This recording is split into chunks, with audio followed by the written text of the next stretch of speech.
Next question is a thoughts on question, but I'm still going to answer it because this is something I'm very passionate about. I actually made a post about yesterday and it needs a little bit more explanation. All right. So thoughts on programs that don't include rucking due to high taxation on connective tissue. Yeah. So I'm assuming he's talking about programs that are preparing people for a ruck-based selection, like a selection prep program, not just a program in general, because, programs in general usually don't have rucking in them. But assuming he's talking about that, which I'm pretty sure he is, there are programs out there, there are philosophies out there in which people have the stance that rucking is not something that should be done super often, even if prepping for a ruck-based selection, because of the stress on the joints, the soft tissue, and because rucking is known to cause injuries in a lot of people.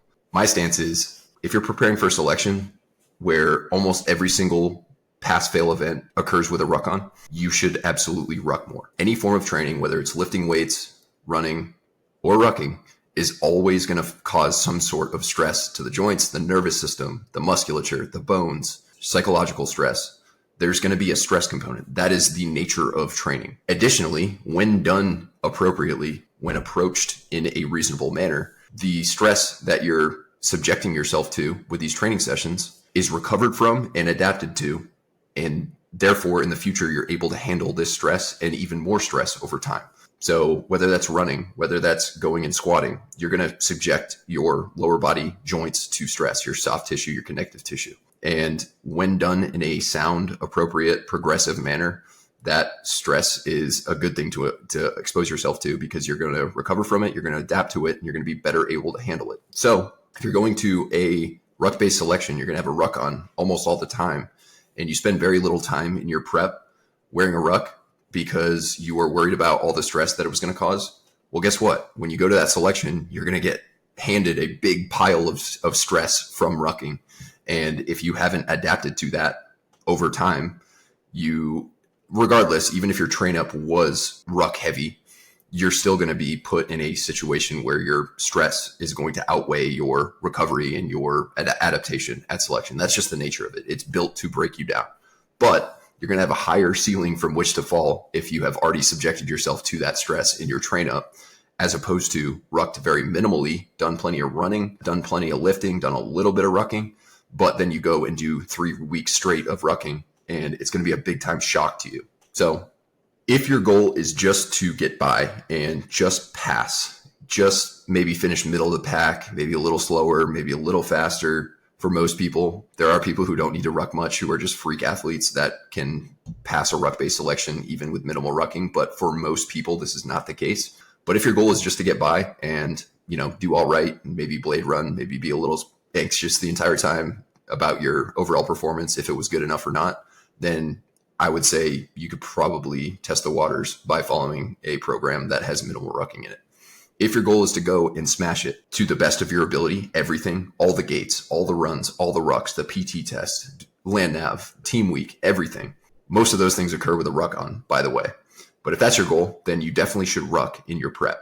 I personally think chasing your best showing, your best performance that you possibly can, is what makes the whole process worth it. So if your goal is just to get by and your goal is to, fly under the radar, not put yourself at risk in training, or if you have a very fragile attitude, you just believe that you're very injury prone, then maybe shy away from rucking a little bit. But I don't think that is really a fruitful way to approach any sort of goal. It doesn't stop at selection. If your mentality is to just get by things and you get by selection, you skate through the Q course, and then your mentality when you show up to group is just, I'm just going to do enough to get by. People like that, you don't want people like that on your team. That is not the soft mentality. That's not the mentality of someone who is driven and determined and always looking to improve themselves in any real area of life. This is not just fitness. It's really anything. If that's your attitude, then I don't understand how that would be a fulfilling way to live. So all this to say is, by rucking more in selection prep, yes, you're subjecting yourself to a little bit more risk. You're subjecting yourself to a little bit more joint stress and connective tissue stress.